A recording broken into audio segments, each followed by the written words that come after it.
अस्सलाम वालेकुम, आदाब, नमस्कार दोस्तों। मैं रफ़ीक अहमद। दोस्तों, मैं आपको एक छोटी सी बात बताना चाहता हूँ। आप जिस तरह के नेता को चाहते हैं, आप उस तरह के ऑडियंस बन जाए, आप उस तरह के उनके समर्थक बन जाए। आप यकीन मानिए, आपके समाज में वैसा नेता निकल के सामने आ जाएगा। आप किसी के अंधभक्त बनेंगे, आप किसी के लिए गालीबाज बनेंगे, आप किसी के लिए बदतमीज बनेंगे, आप किसी के लिए इस तरह की शख्सियत बनेंगे जिसको समाज में कोई पसंद नहीं करता है, और वैसे लोगों की भीड़ बढ़ जाती है। तो आप यकीन मानिए, आपके सामने भी निकल के आने वाला नेता बिल्कुल वैसा ही होगा। आपको एक एग्जांपल देता हूं कि आखिर मोदी जी को या ट्रंप को झूठलरों का नेता क्यों कहा जाता है। उनके कई झूठे ऐसे हैं जो रिकॉर्ड किए गए हैं, सैकड़ों के तादाद में, हजारों के तादाद में फैक्ट चेक किए गए हैं कि उसमें झूठ बोला गया है। क्या ये बात मोदी जी को या ट्रंप को नहीं पता थी? क्या ये बात उनको ये बात नहीं पता कि जो मैं फैक्ट सामने रख रहा हूं, जो बातें मैं सामने कह रहा हूं, वो झूठी बातें हैं। लेकिन उनके जो अंधभक्त हैं, वो गंवार हैं, जाहिल हैं। उनको इसी तरह के फुलिश पैराडाइज में रहने की आदत है। उनको इसी तरह के झूठ और उसी तरह के झूठे शान में रहने की आदत है। इसलिए ये लोग लगातार झूठ बोलते आते हैं। इसलिए ये अपने बातों को तोड़ मड़ोड़ कर इस तरीके से पेश करते हैं कि अगला जो अंधभक्त है, जो जाहिल गंवार किस्म के लोग हैं, वो खुश होंगे और वैसा ही नेता सामने निकल कर आता है। क्या आपको नहीं लगता कि जब आप हम जैसे छोटे अदने से लोग जो हैं, गूगल मैप से या गूगल से जानकारी निकाल कर बहुत सारी चीजों को हम लोग फैक्ट चेक कर सकते हैं, क्या एक देश का प्रधानमंत्री या देश का एक बड़ा नेता के पास कोई फैक्ट नहीं होगा?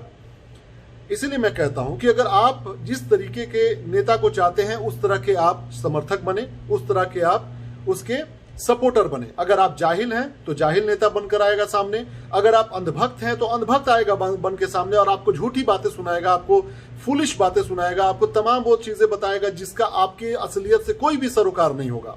आप भूखे मरेंगे, आपको कहानी सुनाया जाएगा। आप नंगे पैदल चलेंगे, आपको कहानी सुनाया जाएगा। आपको नौकरी की जरूरत होगी, आपको झूठी शान की बातें कही जाएगी। आपको जरूरत होगी अपने बच्चों को पाल पोस के बड़ा करना है, उसको पढ़ाना है, उसके लिए कुछ इस तरह की जिंदगी बेहतर बनाने की कोशिश की जाएगी, तो आपको किसकी बात की जाएगी? आपको बॉर्डर, तमाम लड़ाई झगड़े और इस तरह की झूठी बातों को सामने रखा जाएगा और आपको बेवकूफ बनाया जाएगा।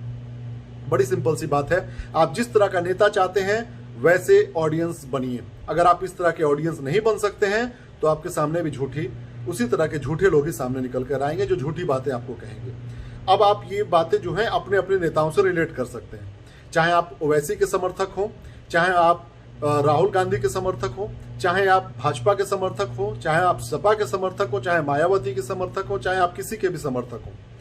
अगर आप जिस तरह के ऑडियंस होंगे, आपका नेता वैसा ही समाज में उभर कर सामने आएगा, जिसके होल एंड सोल खुद आप जिम्मेदार होंगे। दैट्स इट, वेरी सिंपल सी लॉजिक है। जैसे आप वैसा आपका नेता। इसलिए झूठलरों, गालीबाजों और झूठों से, बदतमीजों से दूर रहिए और वैसे लोगों को दूर कीजिए। हर समाज में ऐसे घटिया लोग हैं। अगर ऐसे लोगों को नहीं दूर कर सकते आप, तो यकीन मानिए फिर कोई फायदा नहीं है। जैसे उधर अंधभक्त वैसे आप अंधभक्त, जैसे उधर जाहिल वैसे हमारे तरफ भी जाहिल। हर तरह के लोग हर तरफ मिल जाएंगे। फिर बहुत बहुत शुक्रिया, अपना ख्याल रखिए। जय हिंद दोस्तों।